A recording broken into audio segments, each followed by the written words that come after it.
Boa tarde, gente. Vamos falar um pouco sobre como é que está o nosso comportamento como cristão nesse momento de recolhimento aí por causa da quarentena. Vamos falar aqui sobre recolhimento com crescimento, o texto de Efésios 5, 15 a 17. Essa pastoral é para aqueles que são cristãos e estão recolhidos.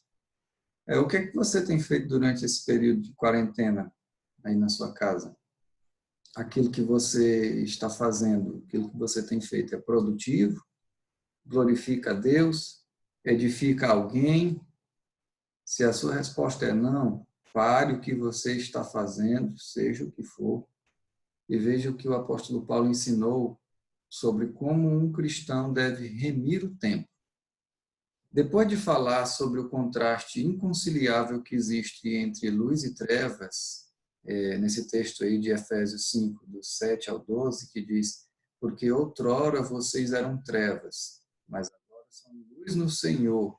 Vivam como filhos da luz, pois o fruto da luz consiste em toda bondade, justiça e verdade.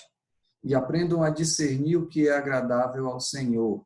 Não participem das obras infrutíferas das trevas, antes exponham-nas à luz, porque aquilo que eles fazem em oculto, até mencionar é vergonhoso. Depois de falar sobre esse contraste entre luz e trevas, entre os verdadeiros cristãos e aqueles que não têm uma vida de experiência com Jesus, Paulo exorta os crentes a serem vigilantes em relação a como eles têm usado o tempo que o Senhor lhes dá.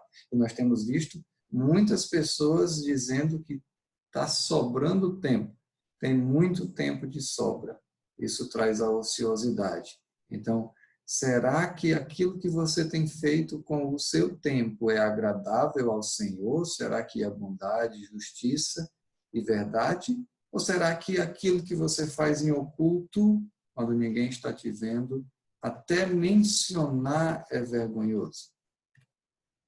O texto de Efésios 5, do versículo 5 ao 17, diz assim, essa é a exortação de Paulo: tenham cuidado com a maneira como vocês vivem, que não seja como insensatos, mas como sábios, aproveitando ao máximo cada oportunidade, porque os dias são maus. Portanto, não sejam insensatos, mas procurem compreender qual é a vontade do Senhor.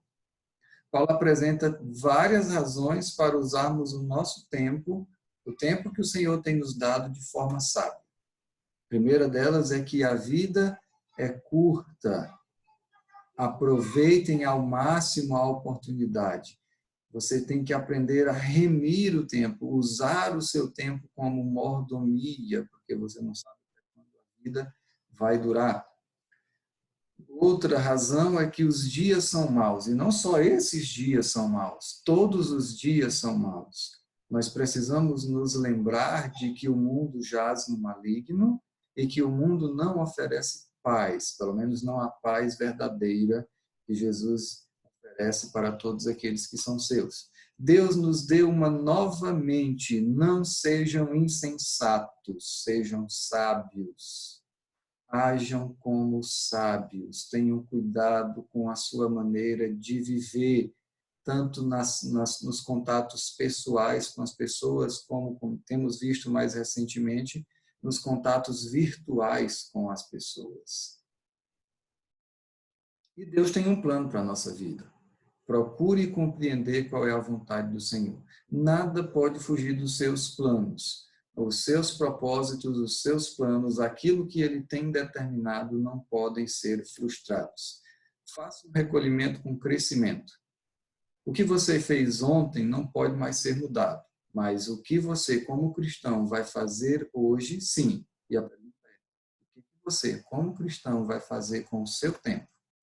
Você vai passar o dia assistindo televisão, vendo notícias terríveis e às vezes tendenciosas e mentirosas. O mesmo vale para YouTube, Netflix e etc. Você pode ter o seu momento de entretenimento, mas você não pode ser um viciado, você não pode estar preso a essas coisas.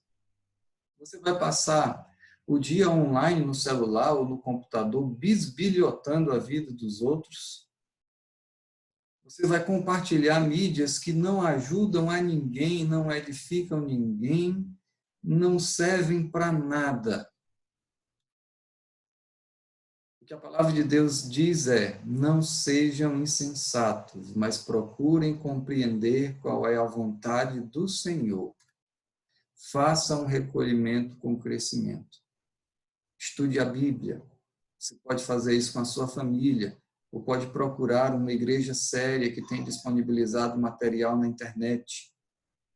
Trabalhe, a vida continua. Ainda é possível ser produtivo, mesmo trabalhando remotamente. Muitas pessoas têm encontrado caminhos e meios para continuar exercendo as suas profissões, e falo mesmo de pessoas que são autônomas, de casa, de maneira virtual, fazendo entregas. Ou então, faça as tarefas domésticas. Mesmo que você seja homem, eu garanto que a sua masculinidade não vai ser colocada em dúvida. Ore mais. Interceda por aqueles que estão sofrendo e peça ao Senhor que venha ao nosso encontro com a sua salvação. Faça alguma atividade física, se exercite mesmo estando em casa, isso é bom para a sua saúde e fortalece o sistema imunológico. Cuide do templo do Senhor. Aproveite sua família, brinque com seus filhos, se eles ainda estão na fase de brincar, converse com eles, se eles não estão mais nessa fase, converse com o seu esposo, com a sua esposa. Compartilhe do Evangelho com seus parentes que ainda não conhecem a Jesus. Creia em Jesus. Jeremias 17:5 diz assim: assim diz o Senhor, maldito é o homem que confia nos homens, que faz da humanidade imortal a sua força, mas cujo coração se afasta do Senhor. Creia somente em Jesus Cristo, ele continua sentado no seu trono e tem as rédeas do mundo e da história nas mãos. Recolhimento com crescimento, só se tiver comprometimento com o Senhor e com a sua palavra. Então, hoje eu quero deixar para vocês essa mensagem. Aproveite ao máximo cada oportunidade que o Senhor te dá hoje. Seja grato a Ele e procure compreender qual é a vontade do Senhor para a sua vida. Que o Senhor Jesus abençoe você, que abençoe a sua casa para que haja harmonia e que abençoe a sua vida. Em nome de Jesus. Amém.